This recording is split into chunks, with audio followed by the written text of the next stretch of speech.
परमानंद सुधा रसमय तेरा रस रस निधान की आरती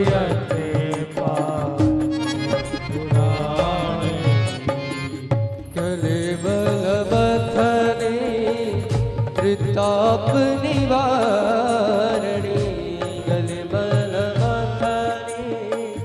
त्रिताप निवारणी जन्म मृत्यु भाव हारिणी जन्म मृत्यु भाव हारिणी सेवत सतत सकल सुखकारी सुमहो सरी हरि चरि आरती आरती आते पावन पुराणे की विषय विलास विमोह विनाशनी विषय विलास विमोह विनाशनी विमल विरागी विवेक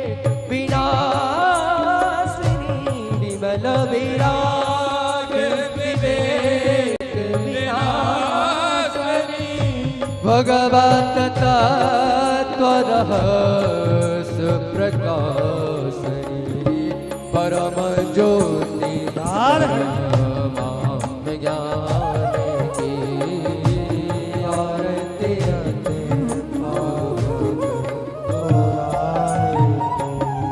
परमहंस मुनि मन उल्लासिनी परमहंस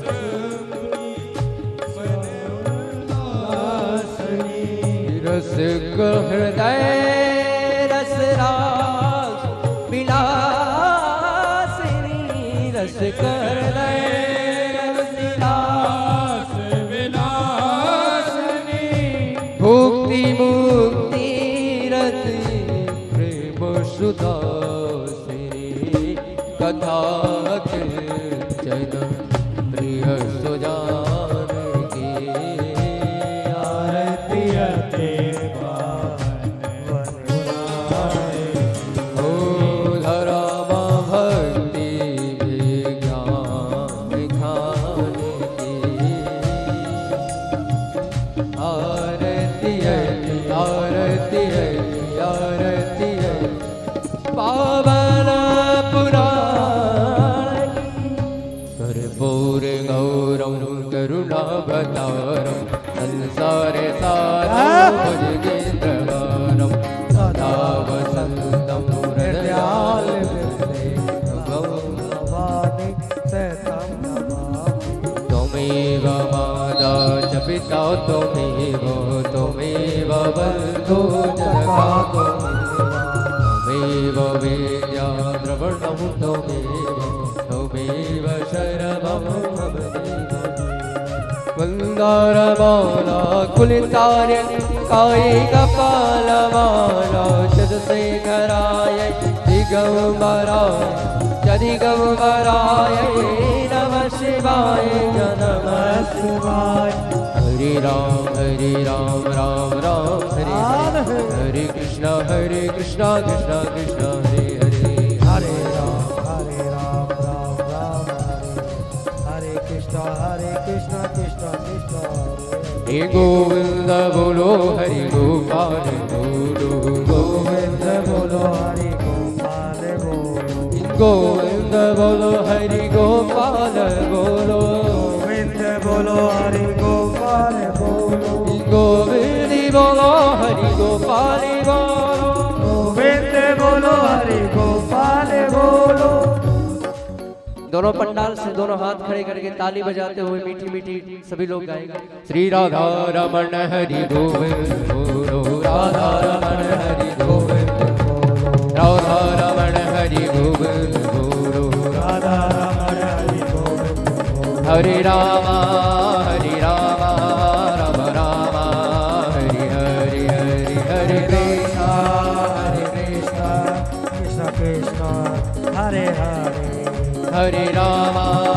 हरे राम राम राम हरे हरे, हरे कृष्णा कृष्ण कृष्ण हरे हरे, कृष्णा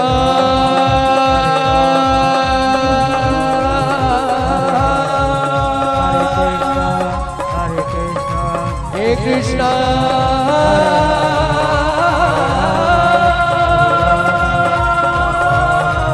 हरे हरे, हरे कृष्णा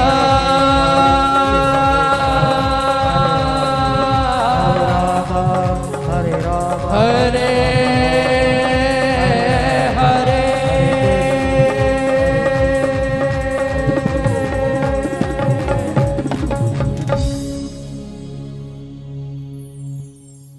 गोपाल कृष्ण गाइए रे गोविंद गोविंद गाइए रे, श्री राम है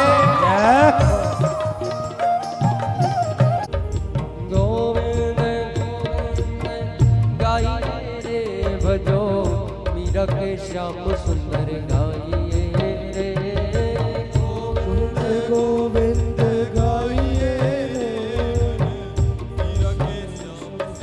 गाइए रे, गोविंद गोपाल गाइए, भजो मीरा के श्याम सुंदर गाइए, गोविंद गोविंद गाइए रे।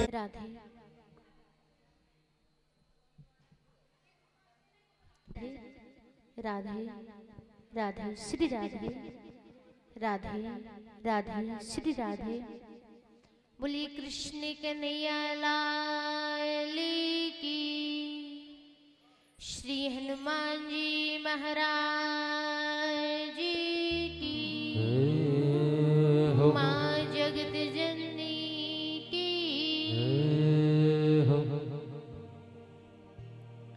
श्री गणेशाय नमः, श्री गुरुवे नमः। श्री के हृदय में माँ सीता एवं राम जी के असीम दर्शन की अनुभूति कर उनको प्रणाम करके व्यासपीठ से आशीर्वाद की कामना करते हैं कि हे प्रभु, इस छोटे से दास पर आज आपने कृपा की है, क्योंकि कई जन्मों के पुण्य जब जागृत होते हैं तब जाकर श्रीमद् भागवत कथा करने का एवं करवाने का सौभाग्य प्राप्त होता है। तो ये हमारा सौभाग्य है कि आज पावन धरा वृंदावन धाम में हमें श्रीमद् भागवत कथा करने का ये सौभाग्य प्राप्त हुआ है। हमारे मुख्य यजमान जो परीक्षित के रूप में आज श्रीमद् भागवत कथा को सुनने जा रहे हैं एवं उनके साथ उपस्थित सभी उनके सगे संबंधी, रिश्तेदार, परिवार एवं बंधुजन जो यहाँ पर आए हुए हैं, उनका भी जीवन धन्य है, क्योंकि कई जन्मों के पुण्य जब जागृत होते हैं तब जाकर श्रीमद् भागवत कथा सुनने एवं सुनाने को ये शुभ अवसर प्राप्त होता है। बोली राधे राधे।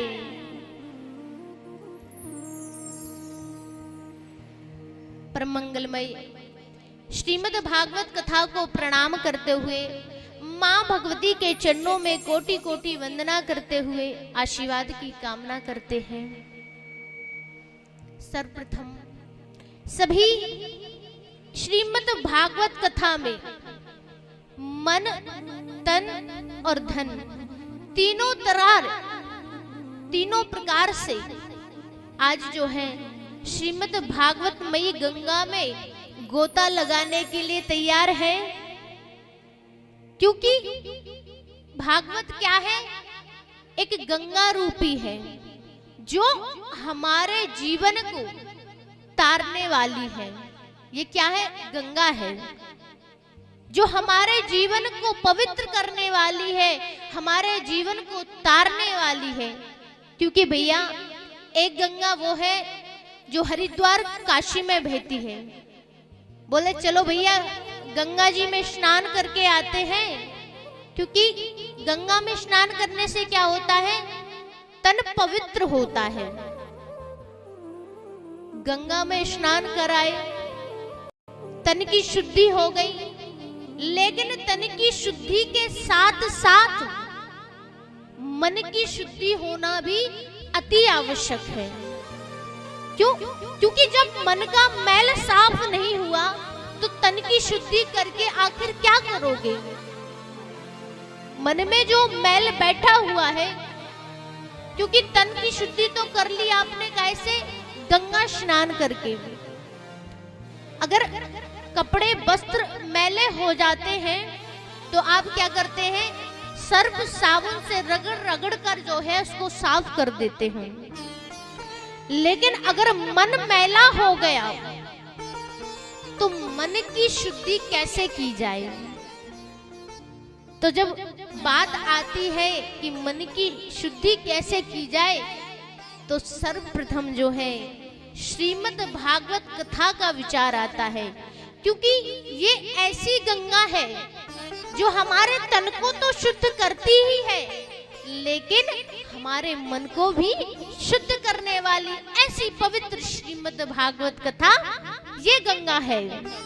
इसलिए आइए आज सभी मिलकर इस श्रीमद् भागवतमयी गंगा में गोता लगाएं, और ये गंगा जो है 7 दिन प्रवाहित होगी, और 7 दिन में एक एक क्षण जो है आपके जीवन के लिए बहुत ही बहुमूल्य साबित होगा। क्यों? क्योंकि जीवन पर्यंत व्यक्ति कर्म करता रहता है, लेकिन फल की कामना बहुत कम लोग करते हैं, और जो फल की कामना करते हैं उनके लिए मात्र एक ही मार्ग है। क्या है? वो है श्रीमद् भागवतमयी गंगा। बोले कृष्ण कन्हैया लाल की, श्रीमद् भागवत महापुराण की। सर्वप्रथम श्रीमद् भागवत कथा में प्रथम श्लोक आया है, सच्चिदानंद रूपाय विश्व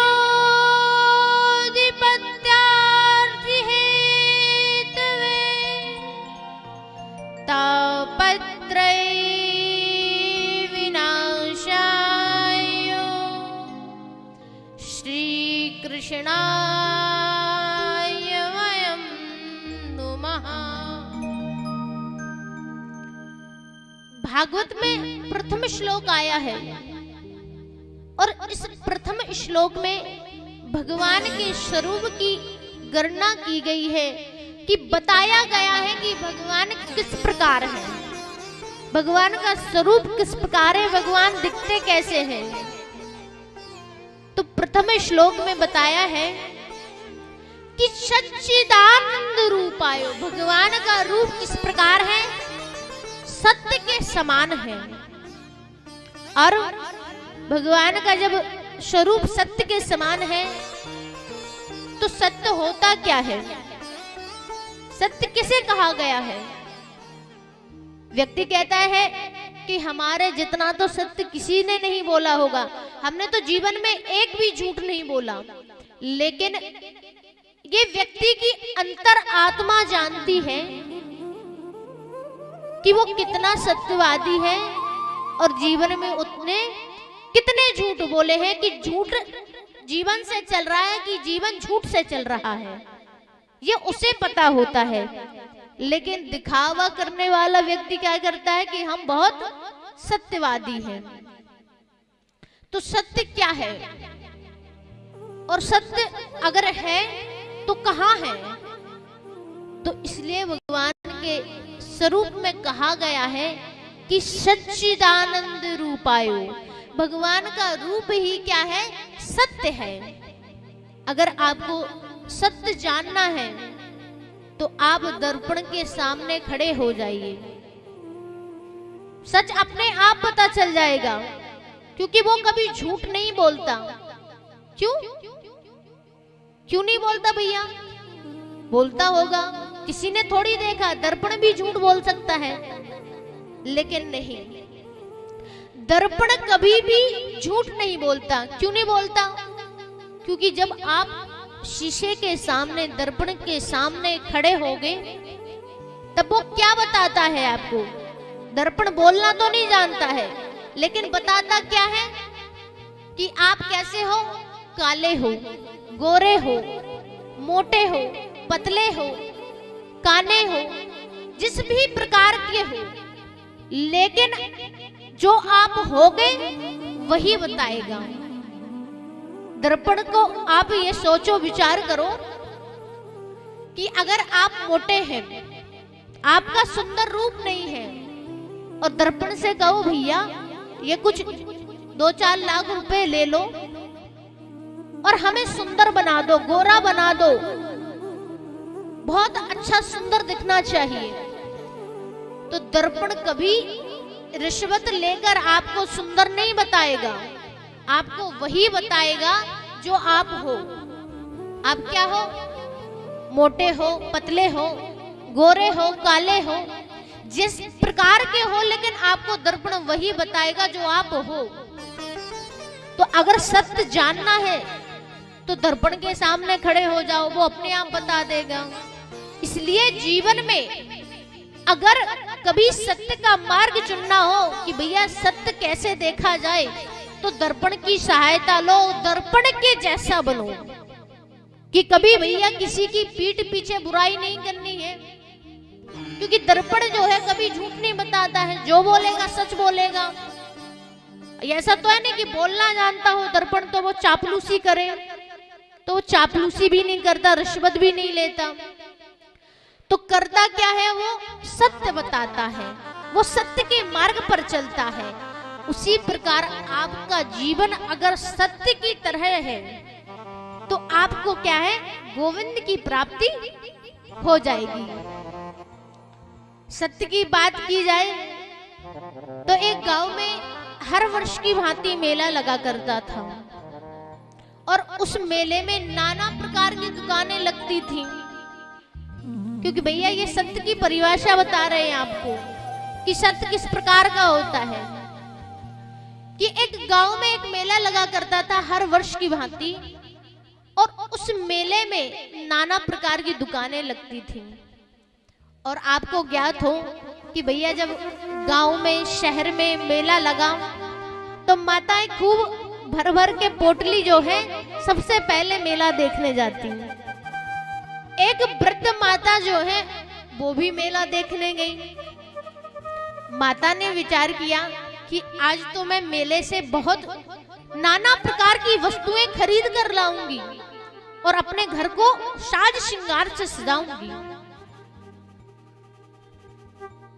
अब माता जो है वृद्ध थी, करीबन होगी वही 90, 80, 85 साल की तो होंगे ही। अब माता जब मेला पहुंची तो अनेकों दुकानें लगी हुई थी, लेकिन वृद्ध माता की नजर कहां पड़ी? एक दर्पण की दुकान पर।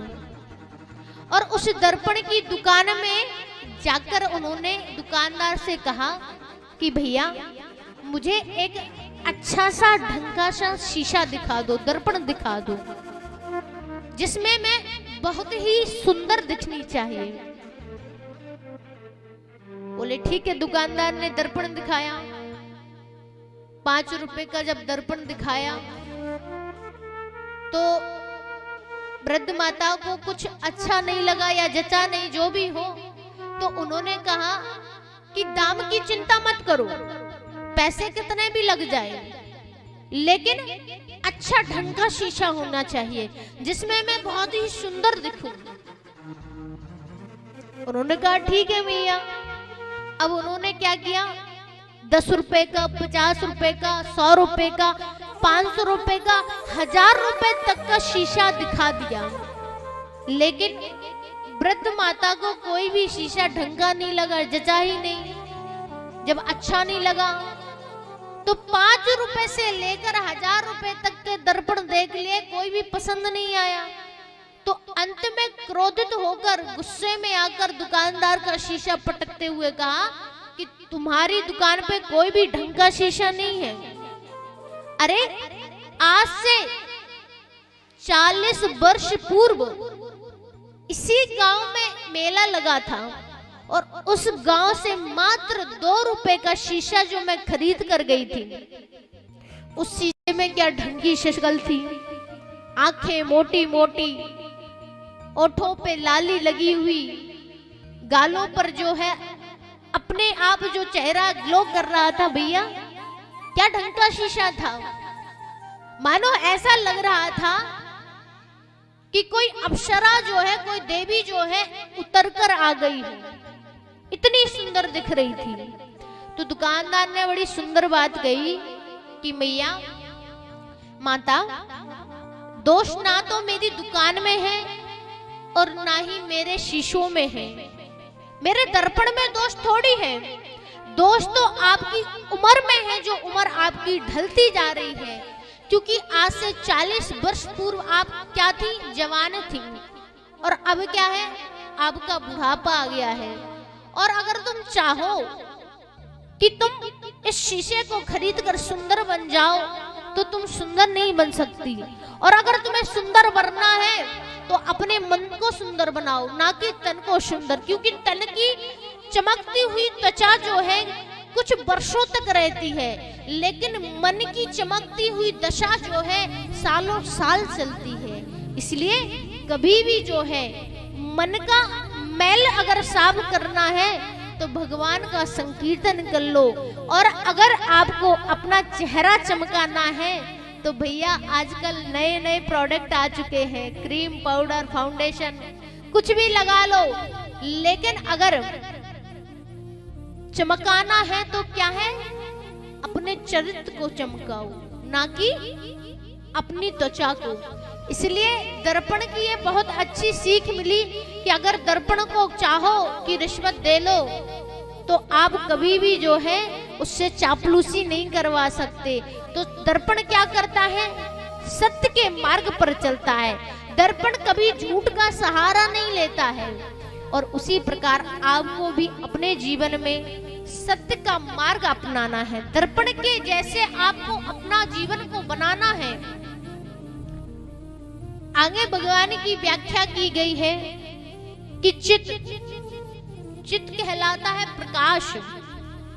भगवान कैसे हैं, प्रकाश रूपी हैं।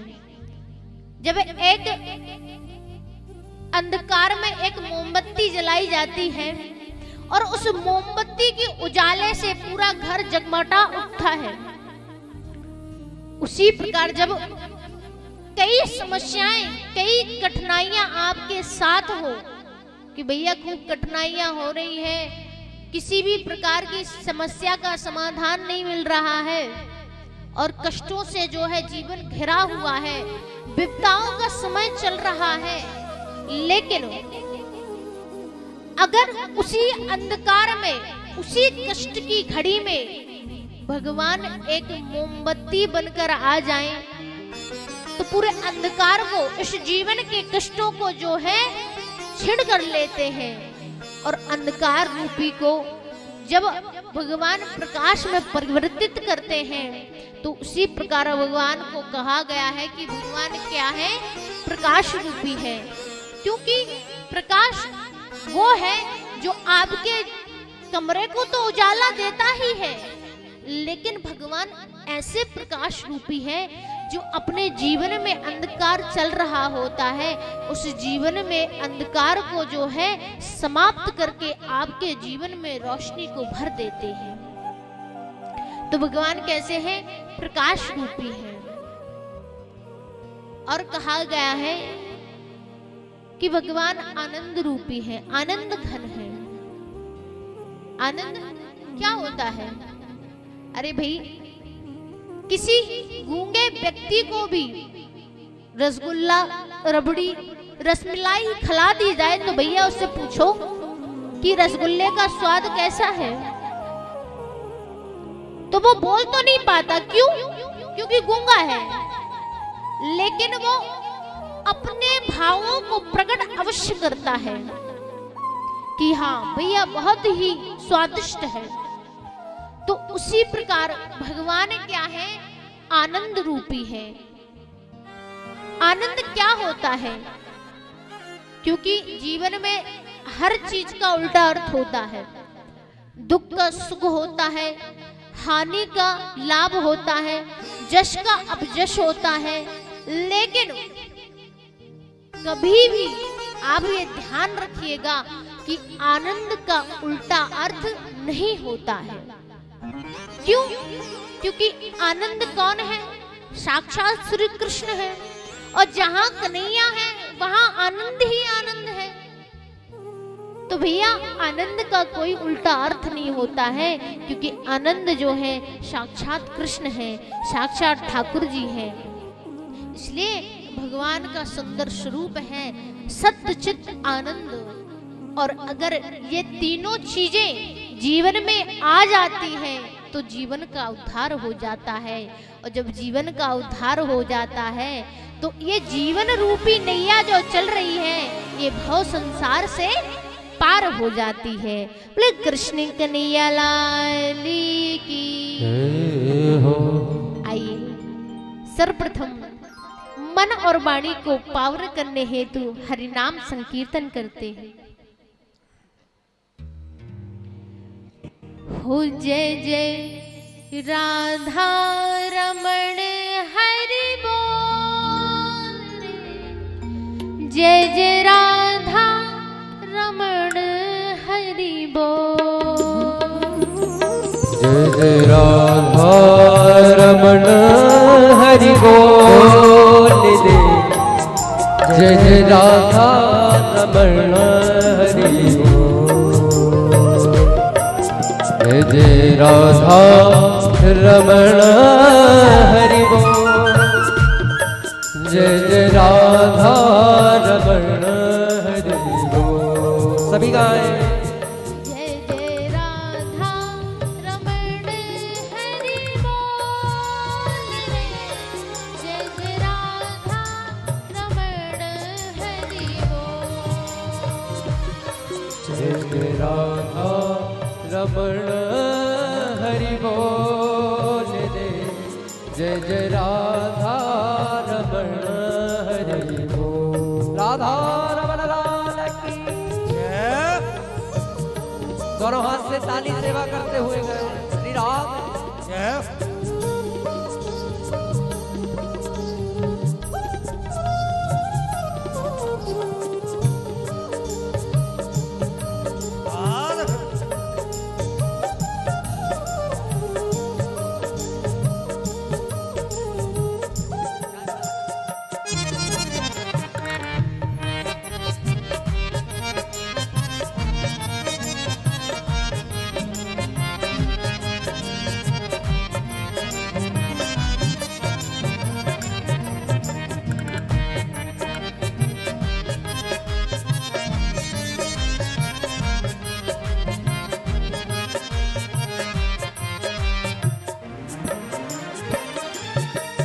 हरि बोल हरि बोल हरि बोल हरि बोल हरि बोल हरि बोल हरि बोल हरि बोल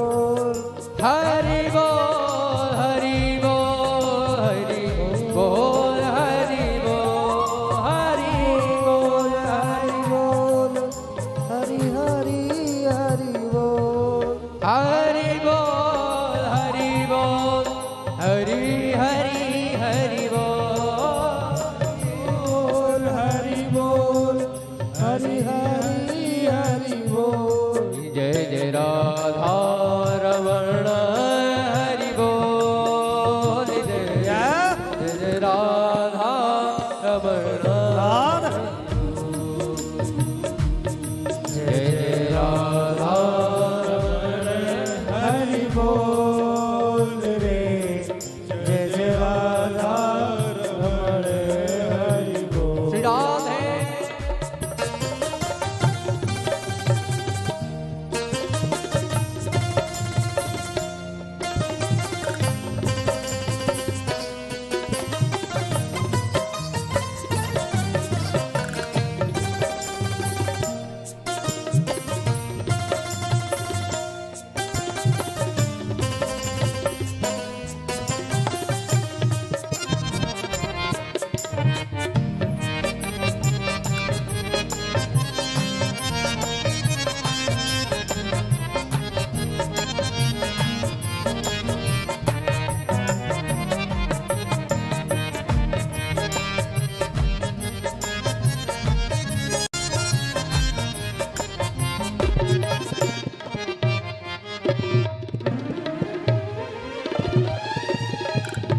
राधे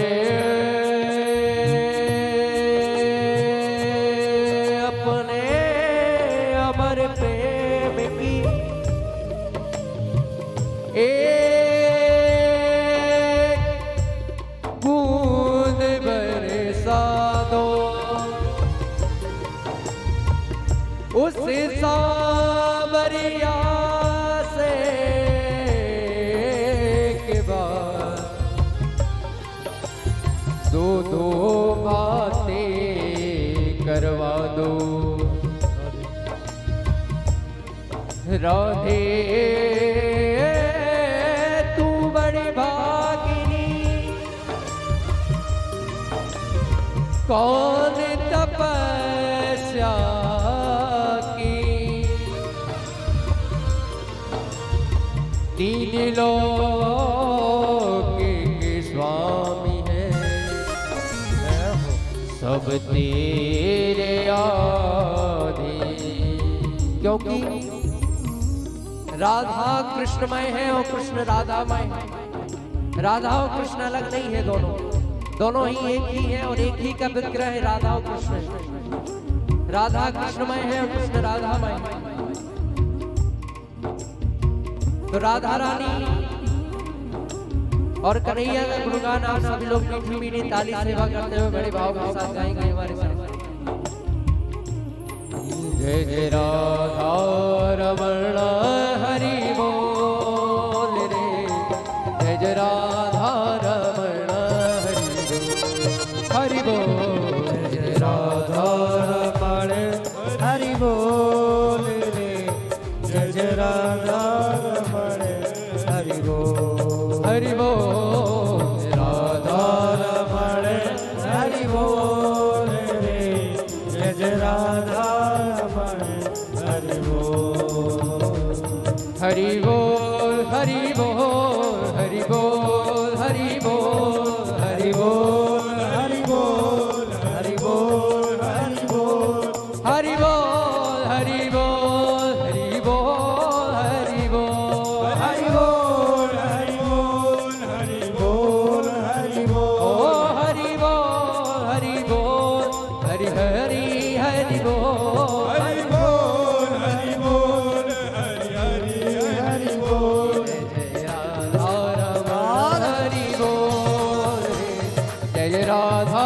रमण हरि बोल, जय जय राधा रमण हरि बोल रे, जय जय राधा रमण हरि बोल, हरि बोल, राधा रमण हरि बोल रे, जय जय राधा रमण हरि बोल, जय जय राधा रमण हरि बोल, जय जय राधा रमण हरि बोल, जय जय राधा रमण हरि बोल, जय जय श्री राम, जय जय श्री राधे, जय जय श्री राम।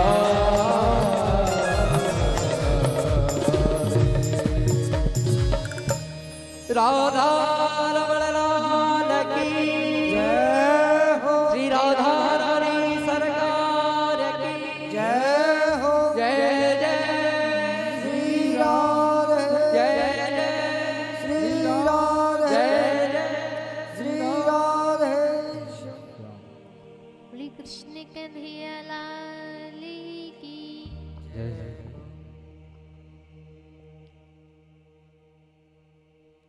छंदोर भंगोरी की कली का, कली प्रात को जाने खिली ना खिली, कली काल कुठार लिए फिरता, तन नम्र से चोट झीली ना झीली, रट ले हरि नाम हरि रसना, फिर अंत समय में हिली ना हिली, कली काल कुठार लिए फिरता, तन नम्र से चोट झीली ना झीली।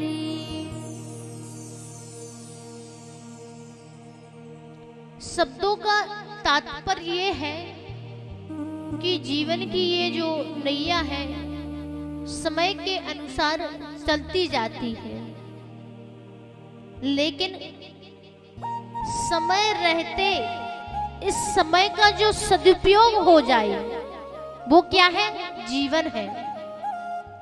क्योंकि समय तो अपने अनुसार चल रहा है, समय किसी के लिए नहीं रुकता। अब समय की बात की जाए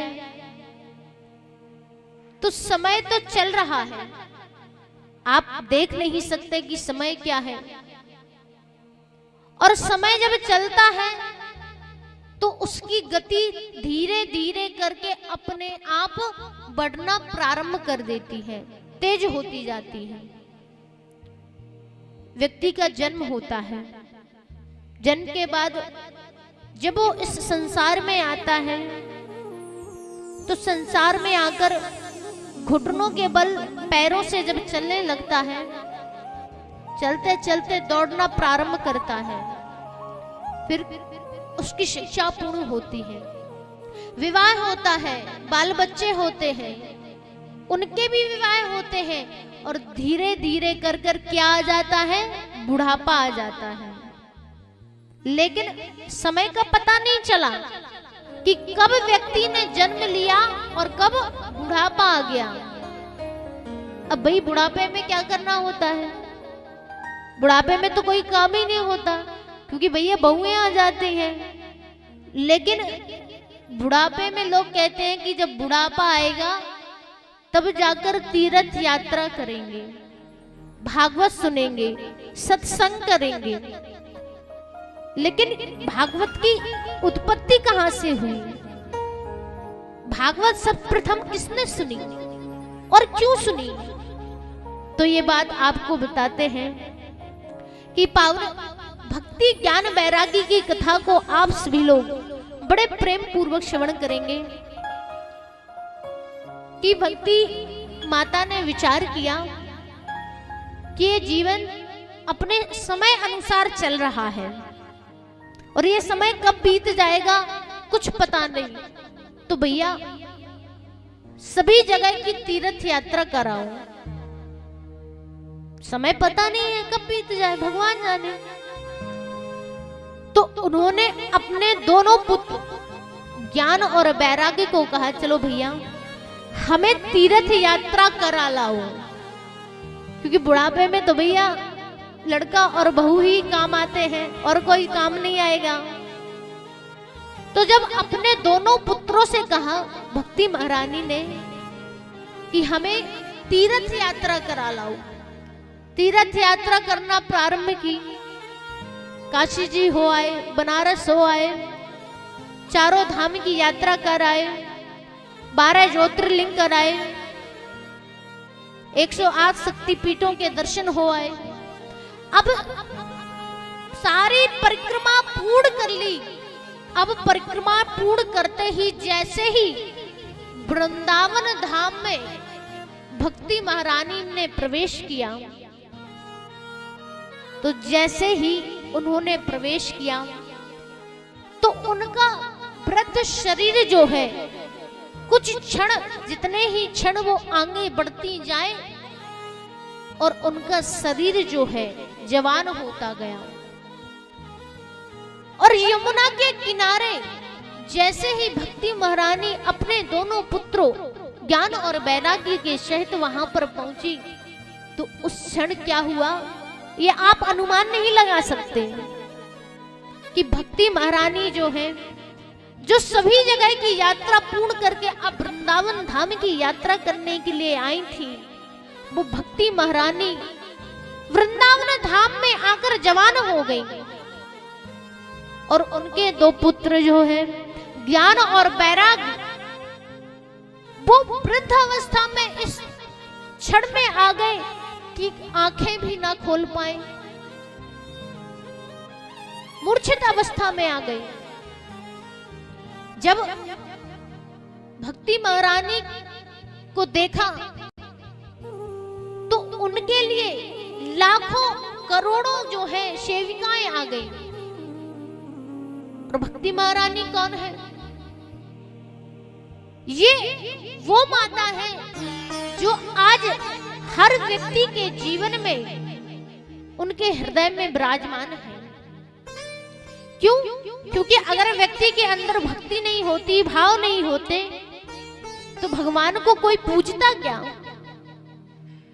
अगर भगवान को पूज रहे हैं, भगवान को मानते हैं, तो क्यों मानते हैं? क्योंकि आपके अंदर भक्ति महारानी विराजमान है।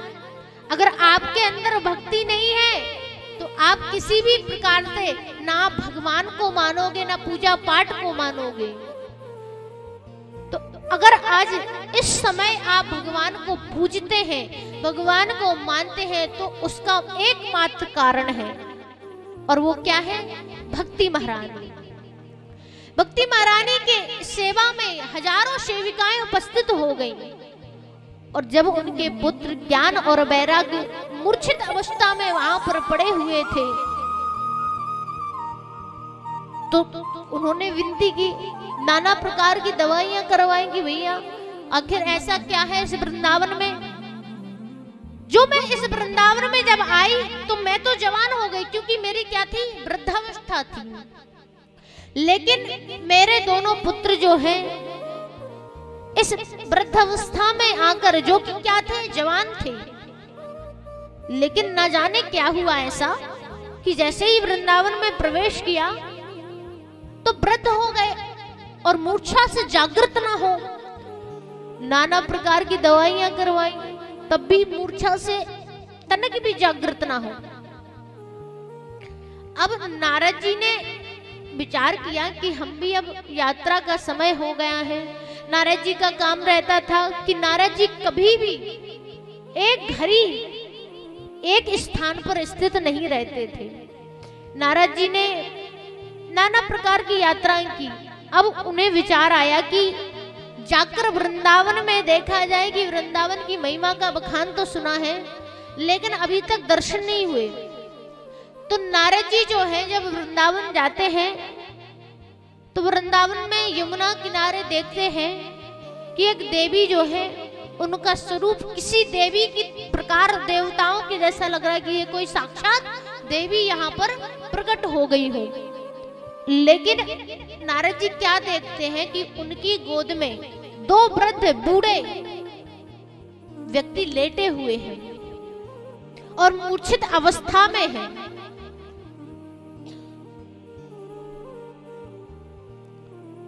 तो नारद जी ने विचार किया कि चलकर पूछा जाए कि आखिर बात क्या है। नारद जी गए और देवी महारानी भक्ति महारानी से पूछा कि देवी तुम कौन हो, और ये आपकी गोद में दो वृद्ध बूढ़े जो लेटे हुए हैं ये कौन है, और आपकी सेवा में ये जो 1000 सेविकाएं लगी हुई हैं ये कौन है। तब भक्ति महारानी ने कहा,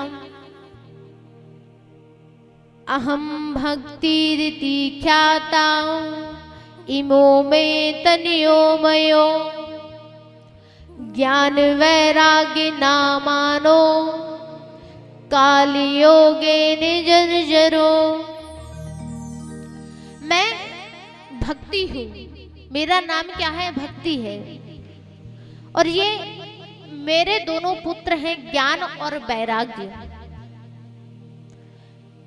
काल के प्रभाव द्वारा ये वृद्ध अवस्था में आ चुके हैं और मूर्छा से जागृत नहीं हो रहे हैं, और अगर ये जागृत नहीं हुए तो इनके लिए ठीक करना पड़ेगा। और ठीक करने के लिए क्या करना पड़ेगा? भैया बुढ़ापा आ गया है तो बुढ़ापे में भी लोग चमकते हैं। क्यों? क्योंकि आजकल नया चल गया है प्लास्टिक सर्जरी, है ना।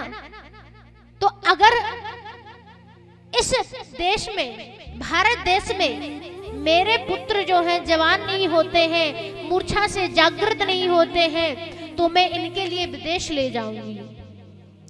अब नारद जी ने कहा, विचार किया कि अगर वृंदावन धाम से भक्ति महारानी चली गई, अगर इस देश को छोड़कर भक्ति महारानी चली जाएंगी तो हम तो घाटे में रहेंगे भैया। क्यों? क्योंकि जब भक्ति नहीं रहेगी तो व्यक्तियों के अंदर भाव कहां से होंगे?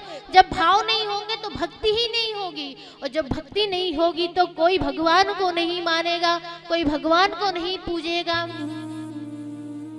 तब नारद जी ने कहा कि देवी, तुम्हें विदेश जाने की कोई आवश्यकता नहीं है। अरे भैया, कैंसर तक की बीमारियों को तो आजकल के लोगों ने ठीक कर दिया है, उसकी भी दवाइयां बन गई हैं, तो ये तो मामूली सी बात है। नारद जी ने मंत्रों का उच्चारण किया, वेदों का उनको अटूट ज्ञान था, अनेकों मंत्रों के द्वारा भी कुछ क्षण के लिए मूर्छा से जागृत हुए और अंत में जो है फिर से ज्ञान वैराग्य मूर्छित हो गए। अब नारद जी बड़े चिंतित हो गए, बड़ी चिंता में आ गए। और चिंता क्या होती है? चिता के समान होती है। जीवन में जिस व्यक्ति ने चिंता कर ली, मानो चिंता चिता के समान होती है। चिंता के कारण ही व्यक्ति अंदर जो है खोखला होता जाता है। इसलिए जीवन में कभी भी जो है चिंता नहीं करनी चाहिए। चिंता किस बात की करो कि भैया कुछ क्षण रह गए, कुछ वर्ष रह गए हैं, भगवान का भजन कर लो, माला जाप कर लो, सत्संग कर लो, वरना पता नहीं कब चले जाएं। अरे भैया, जाना तो सबको है, हमें भी जाना है, आपको भी जाना है, लेकिन जाने से पूर्व जो है बहुत अच्छा काम करके जाना है। और वो काम क्या है? भगवान का नाम लेना, भगवान के चरणों में सत्संग करना, भगवान की पूरा आराधना करना। तो भैया समय रहते काम कर लो, क्योंकि समय बड़ा बलवान होता है। जब नारद जी बड़े चिंतित हुए और जब चिंता सताने लगी तो वो बद्रीनाथ की यात्रा को गए और देवी को आश्वासन दिलाया कि देखो देवी, तुम्हारे दोनों पुत्रों का जो है इलाज हो जाएगा, तुम चिंता मत करो, मैं इस चिंता का निवारण अवश्य लेकर आऊंगा। अब नारद जी बद्रीनाथ धाम गए। उन्होंने कई ऋषि मुनियों से पूछा, लेकिन उनके पास भी कोई उपाय नहीं मिला। एक से एक ज्ञाता थे, एक से एक विद्वान थे। अब नारद जी थक चुके थे, हार मान ली थी नारद जी ने कि अब तो इनका कोई उपाय नहीं मिल रहा है। और जब उपाय नहीं मिलेगा तो क्या होगा भैया? भक्ति महारानी तो विदेश चली जाएंगी। नारद जी को चिंतित देख 4 ऋषि मुनियों ने देखा, और जब ऋषि मुनियों ने देखा तो शनकादि ऋषिवर जो है नारद जी के पास आए। नारद जी से कहा कि क्यों नारद जी, आप बड़े चिंतित दिखाई देते हैं, कोई चिंता का विषय है? ऐसी कौन सी चिंता है जो एक संत के, एक महात्मा के तेज को जो है निकाल रही है? और एक संत जो होता है वो बड़ा ही विनम्र होता है, और उनके माथे पर चिंताएं की जो रेखा होती है ये शोभित नहीं होती हैं। तो आप हमें कोई कारण दीजिए कि आप इस समय इतनी चिंता में क्यों हो? तब नारद जी कहते हैं कि मैंने वृंदावन धाम में एक देवी को देखा जिनका नाम है भक्ति। उनके 2 पुत्र हैं, ज्ञान और वैराग्य। कली के अभाव के कारण, क्योंकि काल अपने समय क्या है, अपने समय से जो है बहुत बलवान होता है, समय के अनुसार चलता जाता है। तो कली के प्रभाव से, काल के प्रभाव से जो है उनके दोनों पुत्र जो हैं ज्ञान और वैराग्य वृद्ध अवस्था में मूर्छित पड़े हुए हैं। ऐसा प्रतीत होता है कि मात्र अंतिम सांस ले रहे हैं, और माता जो है वो जवान है। और भैया, ये संसार का प्राणी जब उनको देखता है तो हास्य करता है, हंसने लगता है कि देखो भैया कैसा जमाना आ गया कि माता जो है जवान है और पुत्र जो है बूढ़े हैं। और जबकि होता क्या है, माता का समय क्या होता है, वृद्धावस्था का होता है, और पुत्र जवान होते हैं। लेकिन जब काल का ऐसा प्रभाव चक्र चलता है, तो इस प्रभाव के कारण लोग उनको देखकर हास्य करते हैं, हंसी ठिठोली करते हैं। और आप ही मेरी इस चिंता का समाधान कीजिए। तब शनकादि ऋषिवर कहते हैं कि इसका मात्र एक ही उपाय है, और वो उपाय क्या है? श्रीमद् भागवत कथा। क्योंकि श्रीमद् भागवत कथा को सुनने मात्र से ही, कितना मात्र सुनने मात्र से ही इस जीवन का उद्धार होता है। तो आप जाइए और भक्ति महारानी को, ज्ञान वैरागी को जो है श्रीमद् भागवत कथा सुनाइए, और कथा को सुनने मात्र से ही जो है उनका उद्धार होगा। नारद जी जब गए तो उन्होंने कहा कि जब आपने बड़ा ही उत्तम मार्ग बताया है, लेकिन उत्तम मार्ग के लिए सबसे पहले एक व्यक्ति की आवश्यकता होती है जो आपको उस मार्ग पर आगे के पड़ावों को समझा सके। तो आप एक काम कीजिए कि अगर आपने मार्ग बताया है तो आप ब्यासी भी ढूंढ कर ला दीजिए। क्यों? क्योंकि जब तक कोई कथावाचक नहीं होगा तो कथा सुनने वाले कहां से आएंगे? तो सबसे पहले आवश्यकता तो है कथावाचक की। तो जब आपने मार्ग बताया है तो आप क्यों ना श्रीमद् भागवत कथा को सुनाइए, उसका ज्ञान बताइए। उन्होंने कहा ठीक है भैया। तो नारद जी जब शनकादि ऋषिवर को लेकर जाने लगे तो नारद जी ने एक शर्त रखी कि देखो भैया, मेरे पास दक्षिणा में देने के लिए कुछ नहीं है, तो तुम कथा तो कर दो, लेकिन कथा के बदले मूल्य मत मांगना। बोले ठीक है। बोले तुम्हारे पास देने के लिए कुछ नहीं है और हम लेने वाले भी नहीं है। क्यों? क्योंकि हम ठहरे क्या? साधु महात्मा ऋषिवर है, तो हमारे पास कोई जेब, कोई पॉकेट तो होता नहीं है कि भैया हम धन लाए तो किस चीज में रखेंगे। तो आप ये काम बड़ा ही उत्तम आपने पहले ही बता दिया कि हम किसी भी प्रकार की कोई भी मूल्य आपको नहीं चुकाएंगे, क्योंकि हमें लेना भी नहीं है और आपको देना भी नहीं है, क्योंकि भैया सत्संग का काम है। तो नारद जी ने इतनी बात कही और आज जो है भक्ति महारानी को कथा सुनाना प्रारंभ की।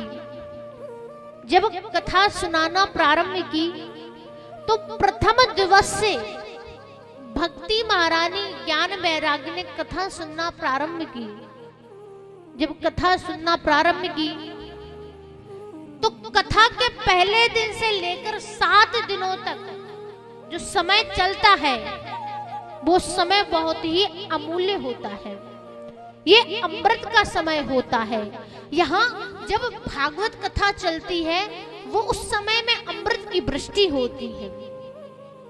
तो भगवान की जब कथा प्रारंभ हुई तो प्रथम दिवस से एक एक दिन जब बीतते गए, ज्ञान वैराग्य में चेतना जागृत हुई।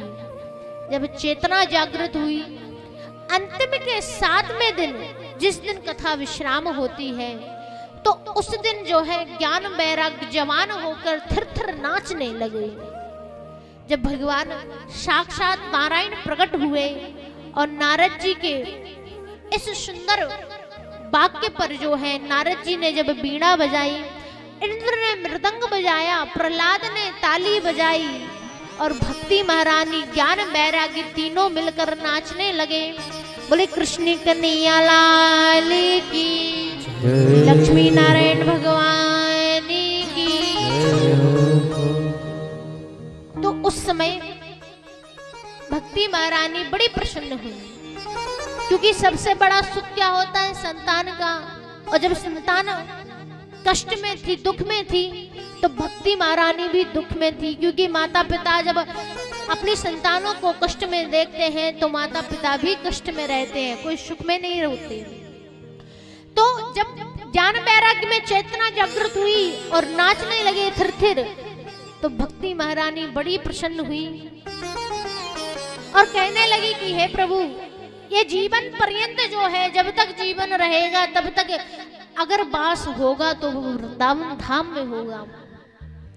और प्रभु आपसे एक विनती है। तो भगवान कहते मांगो क्या चाहिए। तब भक्ति महारानी कहती है कि हे प्रभु, जब तक जीवन रहे तब तक श्वास श्वास पर आपका नाम रहे।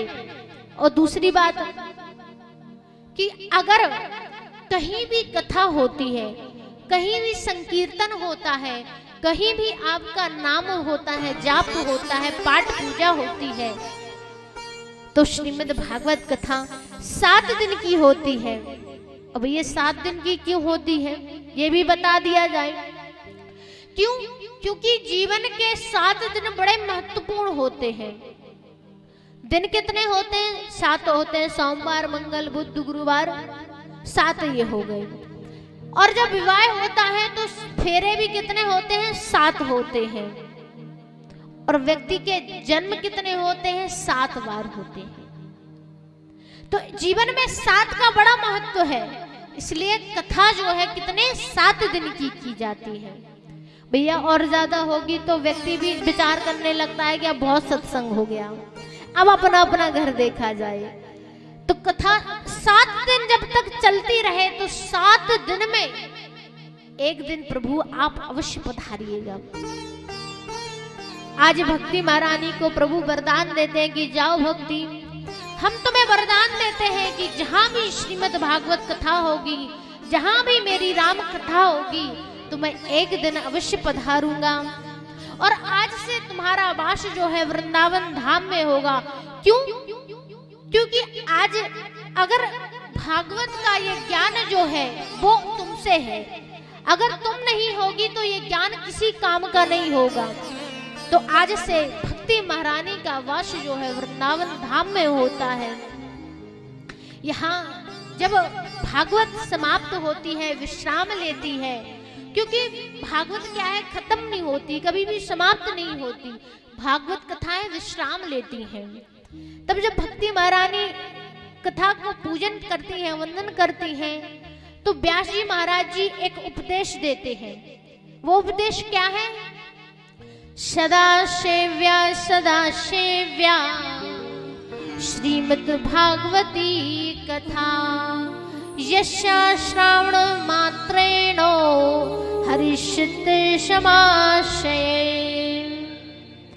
जीवन में जब तक जीवन रहे तब तक आप कथा को सुनते रहिए। क्यों? क्योंकि कथा को सुनने मात्र से ही जीवन का उद्धार होता है।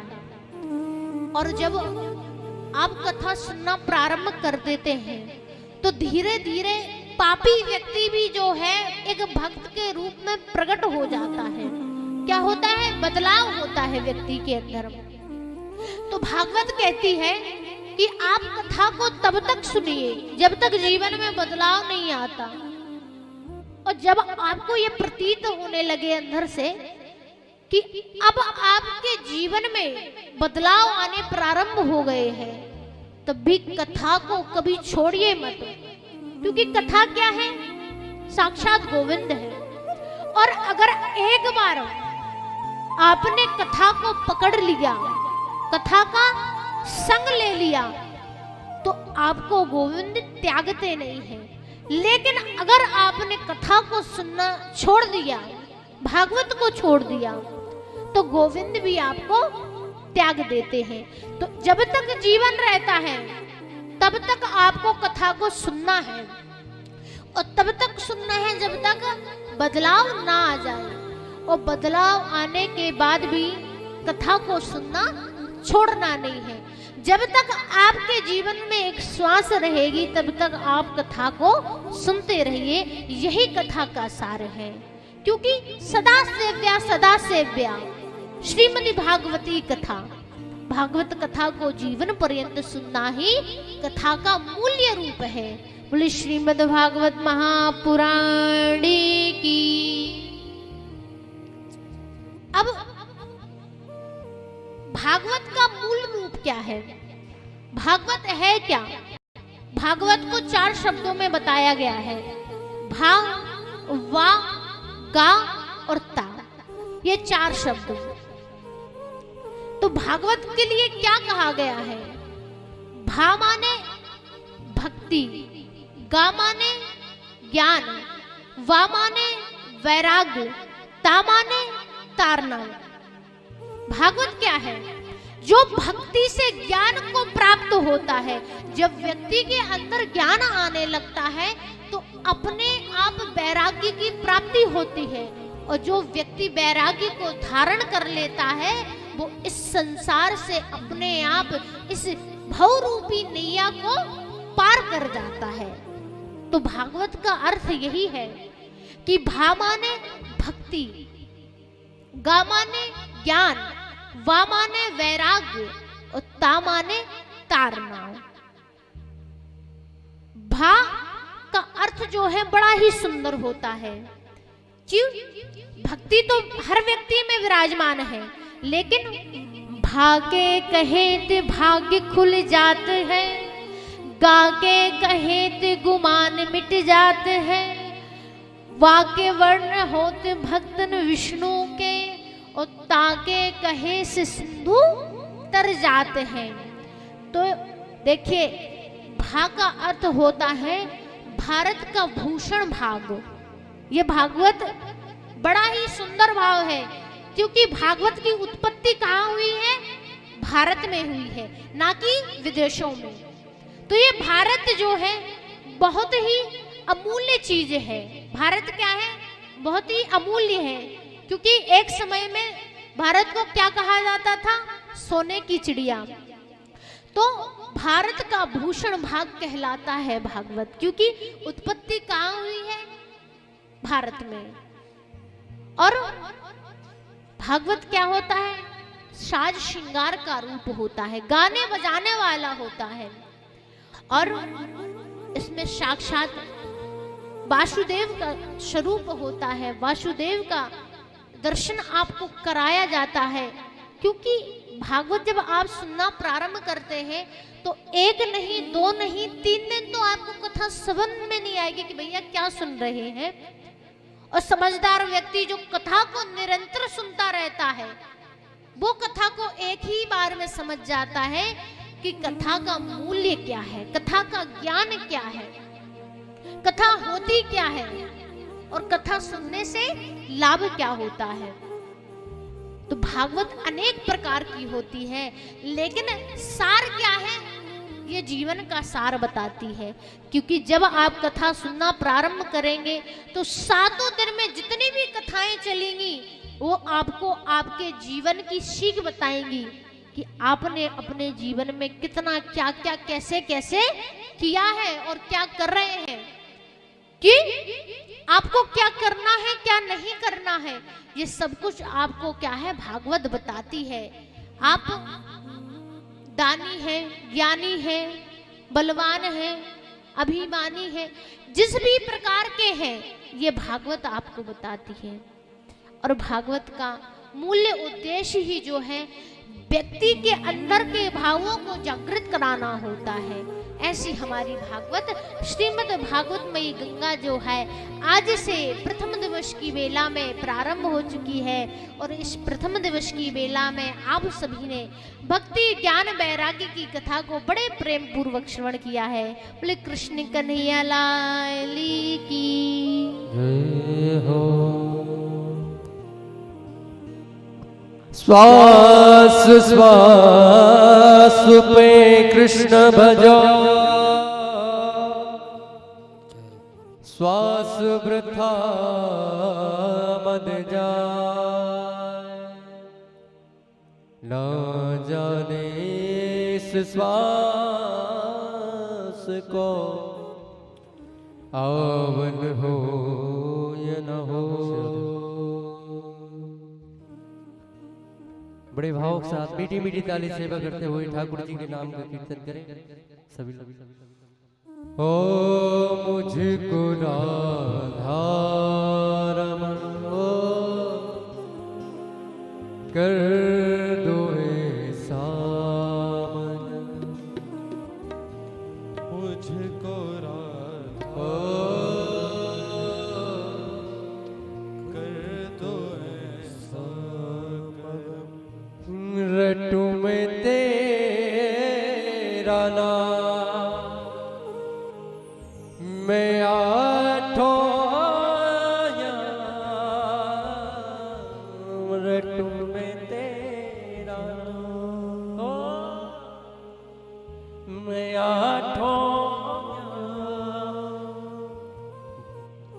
मुझको राधा रमण हो कर दो ऐसा मगन,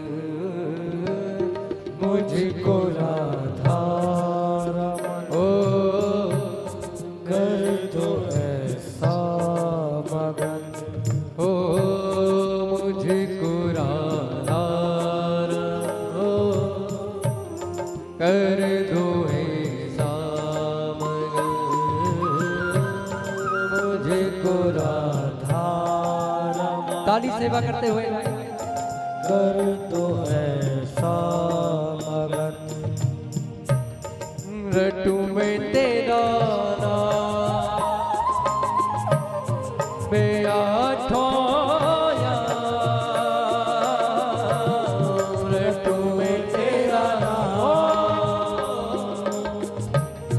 बेआठोया, मुझको राधा कर दो ऐसा मगन, मुझको राधा रमण हो कर दो ऐसा। राधा रमण लाल की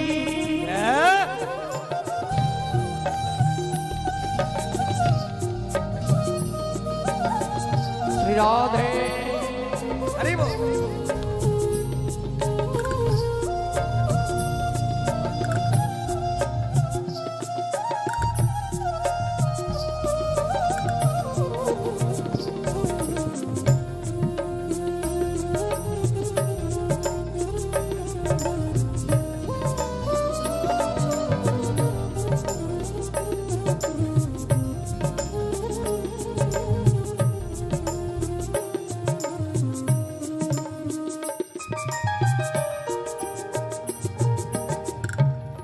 करुणा निधान मोपे कृपा करीजिए, करुणा निधान मोपे सभी गाए कृपा कर दीजिए, ओ ब्रिज में बसा के मोहे सेवा सुख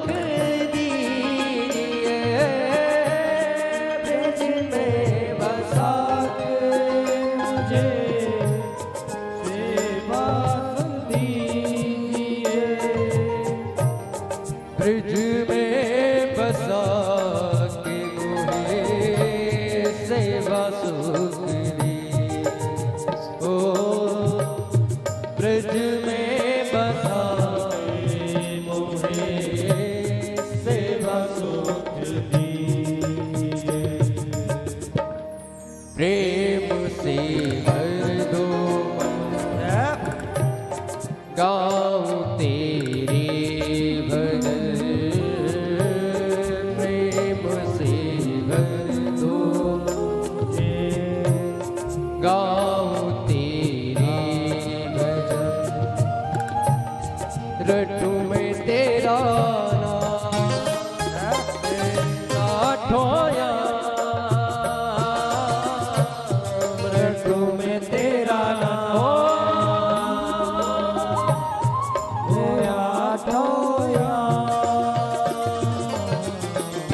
मुझको राधा रमण हो कर दो ऐसा मगन,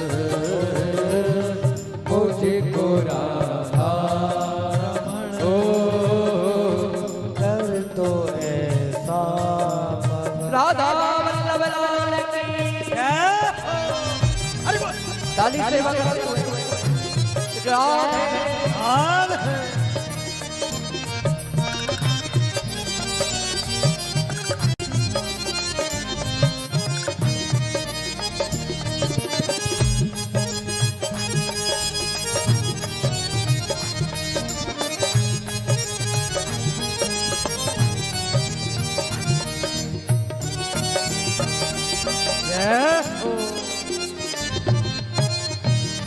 हरि बोल।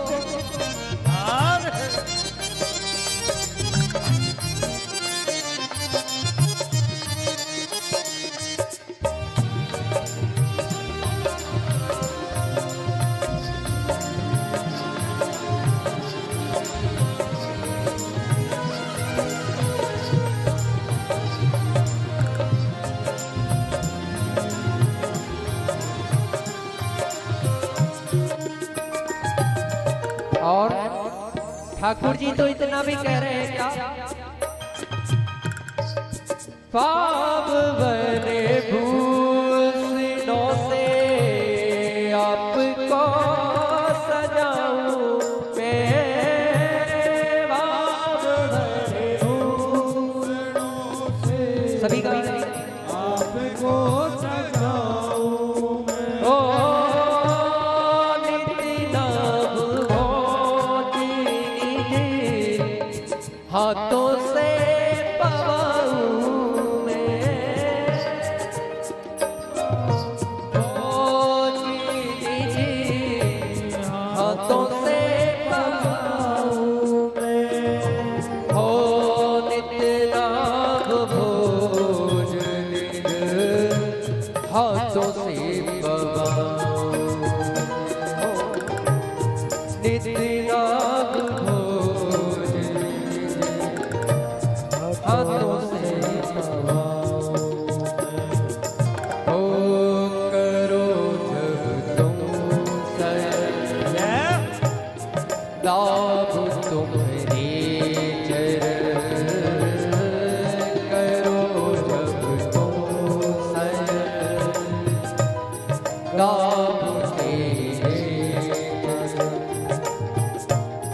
रटू में तेरा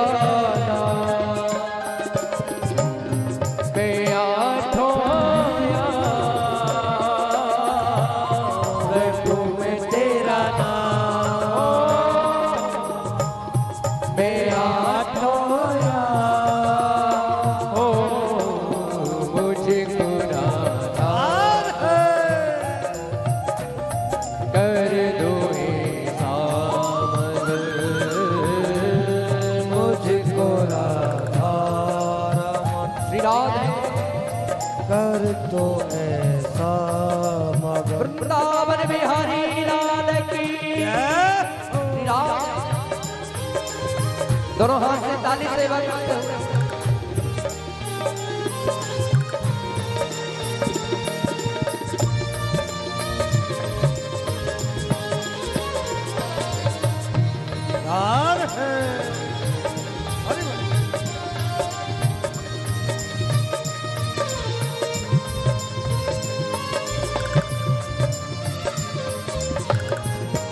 राधा रमण साई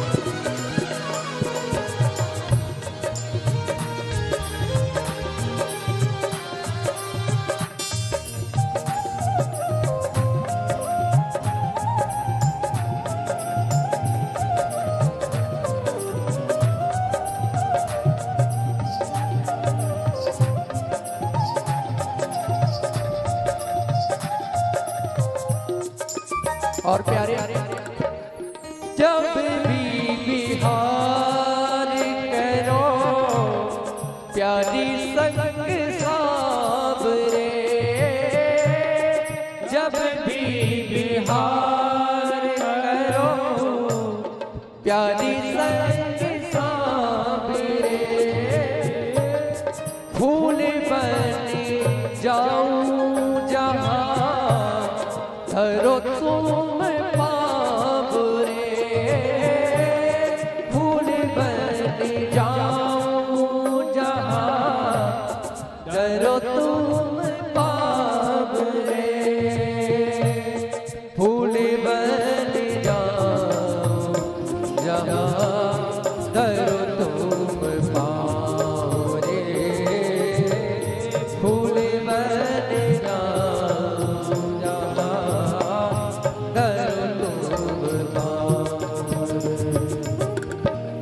रटू तेरा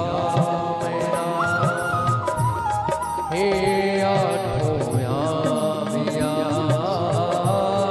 रटू तेरा ही नाम मैं आठों यामिया, रटू में तेरा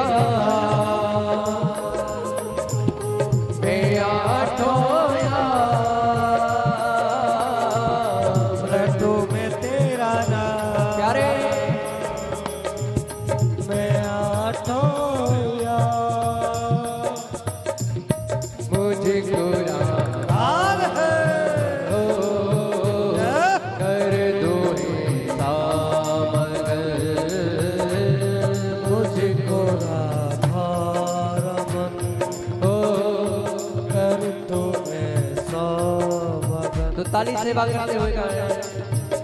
प्यारो राधा रमण, प्यारो राधा रमण, प्यारो राधा रमण, प्यारो राधा रमण, जय जय राधा रमण, जय जय राधा रमण, जय राधा रमण, जय जय राधा रमण, जय जय राधा रमण, प्यारो राधा रमण, राधा रमण, प्यारो राधा रमण, प्यारो राधा रमण, राधे राधा रमण, प्यारो राधा रमण, प्यारो राधा रमण, प्यारो राधा रमण,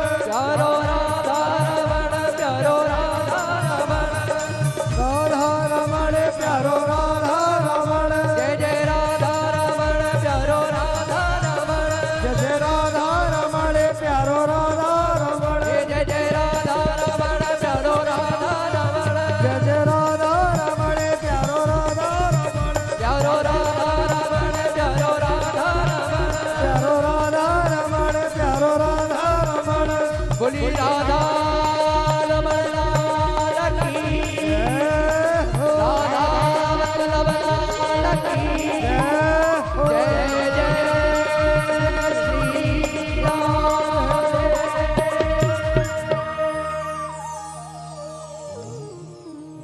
जय जय श्री श्याम श्याम। बोले कृष्ण कन्हैया लाल की। पावन प्रथम दिवस की वेला में आज महत्तम की कथा को आप सभी के लिए प्रेम पूर्वक बताया गया। आइए आरती की ओर प्रस्थान करते हैं। क्योंकि आज जो है महत्तम की कथा को बताया जाता है, तो आज के लिए श्री ठाकुर जी के चरणों में इतने ही तुच्छ बात, क्योंकि हम प्राणी हैं, हम कोई भगवान तो है नहीं, लेकिन भगवान जो चाहता है वो हम करते हैं। क्योंकि अगर इस स्थान पर आप कथा सुन रहे हैं तो सुनने के पीछे का अगर श्रेय जाता है तो वो भगवान के भक्त को जाता है। और अगर भक्त के अंदर भाव है, भक्ति है, तभी जाकर भक्त की ये बुद्धि चलती है कि भैया चलो वृंदावन हो आए। वृंदावन जा रहे हैं तो अपने परिवार को, रिश्तेदारों को ले जाएं। अब जब इतना खर्चा हो रहा है तो क्यों ना भैया चलो भागवत ही सुन लिया जाए, सत्संग हो जाएगा 7 दिन का। क्योंकि भैया रिश्तेदारों से मिलना जुलना रोज रोज तो होता नहीं है ना। तो ये व्यक्ति के मन में अगर ये भाव उत्पन्न हो रहे हैं तो ये उनकी लीला है। तो आज उनकी लीला के द्वारा आप सभी को दो है बड़े ही सुंदर भाव पूर्वक आज भगवान की श्रीमद् भागवत कथा प्रथम रूप में आज आपको महत्तम की कथा सुनाई गई। आइए अब सुंदर कथा के बाद आरती के दर्शन करते हैं। तत्पश्चात भगवान की जैसी कृपा होगी आपको कल द्वितीय दिवस की कथा बड़े प्रेम पूर्वक सुनाई जाएगी। बोलिए राधे राधे।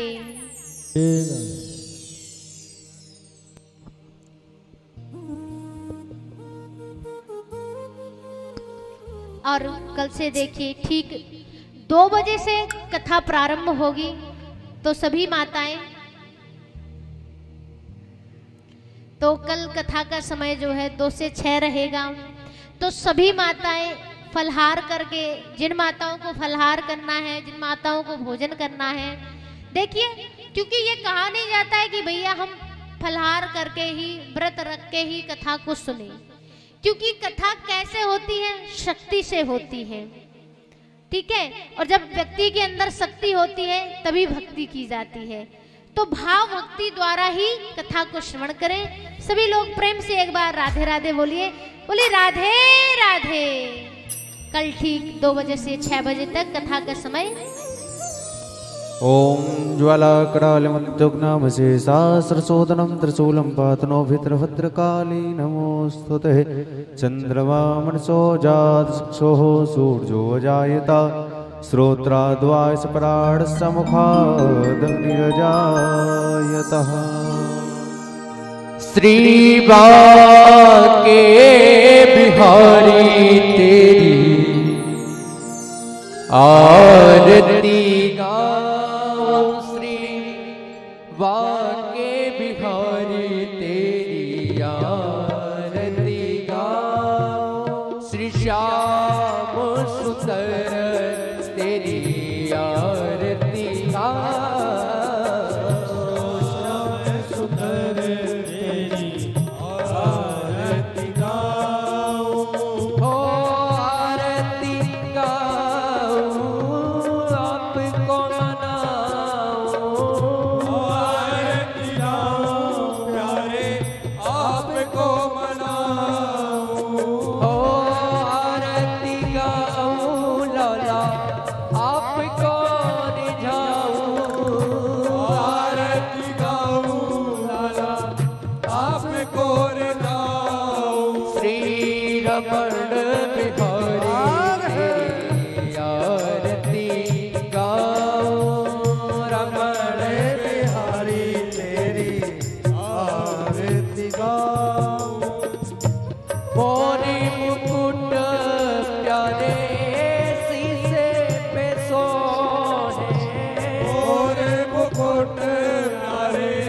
शीशे पे सोहे, प्यारी बरसी मेरा मन मोहे, प्यारी बंसी मेरो मन मोहे, सो देख छवि हारी में जाऊं, श्री बांके बिहारी तेरी आरती गाऊं, श्याम सुंदर तेरी आरती गाऊं, श्याम सुंदर तेरी आरती गाऊं, चरणों से निकाली है गंगा प्यारी, चरणों से निकली है गंगा प्यारी, जिसने सारी दुनियादारी, जिसने सारी दुनियादारी, सोन चरण शीस नवाऊं, बांके बिहारी तेरी आरती गाऊं, श्री कुलजी बिहारी तेरी आरती गाऊं, तुझे बिहारी तेरी आरती गाऊं, व्यासदास के नाथ आप हो, प्यास अनाथ के नाथ आप हो, सुख दुख जीवन प्यारे साथ आप हो, दुख जीवन प्यारे साथ आप हो, तो पास सदा दावन पाऊं, बांके बिहारी तेरी आरती गाऊं, श्री रमण बिहारी तेरी आरती गाऊं, राम बिहारी तेरी आरती गाऊं, संग सोहे वृष भानु दुलारी, संग सो है ब्रस बान दुलारी, ललिता विशाखा सब सखियां प्यारी, ललिता विशाखा सखियां प्यारी, सोयुगल चरण के दर्शन पाऊं, बांके बिहारी तेरी आरती गाऊं, श्री श्याम सुंदर तेरी आरती गाऊं, बिहारी तेरी आरती गाऊं, आरती गाऊं प्यारे आपको मनाऊं, आरती गाऊं प्यारे आपको मनाऊं। श्री बाके बिहारी आरती गाऊं, श्याम सुंदर तेरी आरती, आरती गाऊं, आरती गाऊं, आरती गाऊं।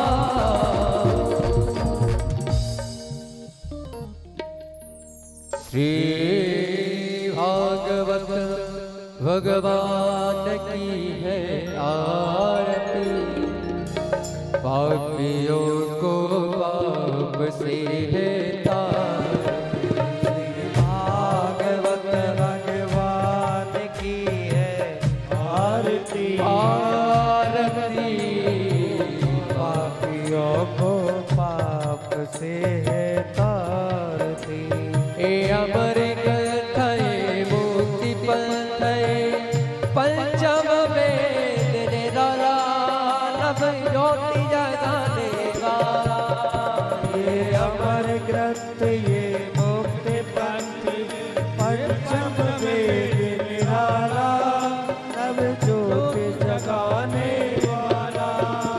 हरि नाम यही हरि ध्यान यही, हरि नाम यही हर धाम यही, जग के मंगल की आरती, पापियों को पाप से है तारती।